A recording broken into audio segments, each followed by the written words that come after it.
You ever hear a story that feels like it's part of the land itself, like it's been etched right into the rocks and rivers?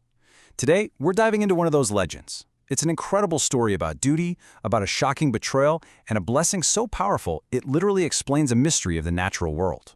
Let's get into it. So it all kicks off with this really fascinating question, one that people have asked for generations. Why doesn't the peepal tree wither? I mean, really, why are its leaves always green, always so full of life, when other trees follow the seasons? Well, the answer, according to this legend, has nothing to do with botany. It's all about an ancient promise made on a sacred riverbank. Okay, so let's set the scene. Our story begins during a pretty tough time. Ram, his brother Lakshmana, and his wife Sita are deep into their long exile from their kingdom. Their journey has brought them to the holy city of Gaya, and specifically to the banks of the Falgu River. So Ram and Lakshmana have gone off to find food, leaving Sita alone by the river. And then, something truly unbelievable happens. A hand, just a hand, rises right out of the water. And a voice, a powerful, kingly voice, calls out, begging for food. Sita realizes it's the spirit of King Dasharatha, Ram's father. And suddenly she's faced with this immense sacred duty, but she has absolutely nothing to give him.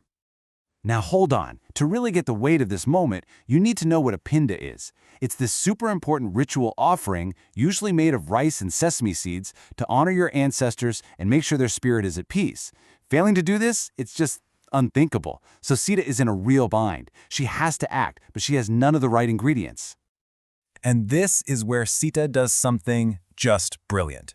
Thinking on her feet, she scoops up the wet sand from the riverbank and, with nothing but pure devotion, shapes it into a symbolic pinda. She offers this to the hand, and believe it or not, it's gratefully accepted. Dasharatha's spirit is satisfied, blesses her, and then vanishes. Phew, crisis averted, right? Well, not exactly. An act this important, especially when done alone, it needs to be proven. Sita knows that when Ram returns, he's going to have questions. He'll need proof that she actually fulfilled this sacred duty. And so she turns to the only observers around her. She calls upon 5 witnesses to back her up. The river itself, the Falgu, a sacred tulsi plant growing on the bank, a cow that was grazing nearby, a local Brahmin priest, and finally, a huge peepal tree that was watching over the whole scene. She asks each one of them, "Please, bear witness to what I've done. Tell the truth when the time comes." And, of course, that time comes pretty quickly. Ram and Lakshman get back, and Sita tells them this wild story, a hand from the river, a pinda made of sand, and they're skeptical, to say the least. I mean, you can kind of see why. It sounds impossible. But Sita's not worried. She's confident because she has her witnesses.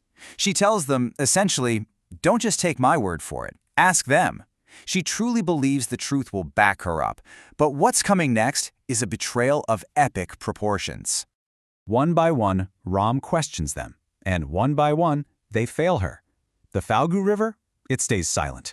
The tulsi plant, the cow, the Brahmin, for whatever reason, fear, maybe greed, maybe they just didn't care, they all either stay quiet or outright deny what they saw. Just like that, Sita is left standing completely alone, her honor questioned, her righteous act totally dismissed. This betrayal awakens something fierce in Sita. It's not just pride, it's a deep, powerful anger born from this profound injustice. And from that anger, a series of consequences are about to flow that will literally change the landscape of Gaia forever. Now, what I think is so cool here is that these curses aren't just random. Not at all. Each one is a direct, kind of poetic reflection of the witness's failure. It's like perfect karma, tailored specifically to each lie that was told. First, she turns to the river that refused to speak the truth. Her curse? Just as you hid the truth from sight, your waters will forever be hidden. She declared that its life-giving force would remain buried deep beneath the sand, never flowing openly on the surface. And this is the part that gives me chills. To this very day, if you go to Gaya, the Falgu River is just this massive, dry bed of sand. To find water, you literally have to dig down into it. The legend, they say, holds true. Okay, next up, the cow. For its greed and its lie, Sita curses it to wander Gaya forever hungry, always scrounging for scraps from pilgrims' offerings, but never feeling truly full. And the Brahmin, who should have stood for truth above all else, Sita declares that his descendants won't be respected for their wisdom. Instead, they'll make their living by nagging and pestering the very pilgrims who come to Gaya seeking some spiritual peace. The curse for the sacred tulsi plant is a bit more subtle. Sita says that while it will always be sacred, it will lose its special status. It'll just grow anywhere and everywhere, not just on holy ground.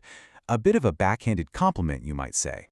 So things are looking pretty grim. 4 witnesses, 4 lies. All hope seems lost. But then, the 5th and final witness is called, the great peepal tree. And unlike all the others, it rustles its leaves and tells Rama and Lakshmana exactly what happened. It speaks the truth, confirming Sita's story and restoring her honor. And just as Sita's anger was powerful, her gratitude is even more immense. She turns to this faithful, truthful tree, her heart just overflowing with joy, ready to give a reward that's just as eternal as the curses were. And this is her blessing. She says, "You spoke the truth when everyone else was silent. For that, you will be immortal. Your leaves will never wither, never die. You will stay forever green, and you'll give shade and comfort to anyone who comes to you." So let's just run through that one more time because it's such a powerful cause and effect. The Falgu River lied and was cursed to be dry. The cow lied, cursed to be hungry. The Brahmin lied, cursed to pester pilgrims. The tulsi plant lied, cursed to grow anywhere. But the peepal tree told the truth, and it was blessed to be immortal. It's just an unforgettable line drawn directly from action to consequence. And that brings us right back to our original question. Why doesn't the peepal tree wither? Because, according to this incredible story, it's sustained by an ancient blessing, a reward for an act of truth in a moment of total betrayal. It really leaves us with something to think about, doesn't it? In the end, what really lasts? What leaves a more permanent mark on the world? A curse born from a lie, or a blessing earned by truth?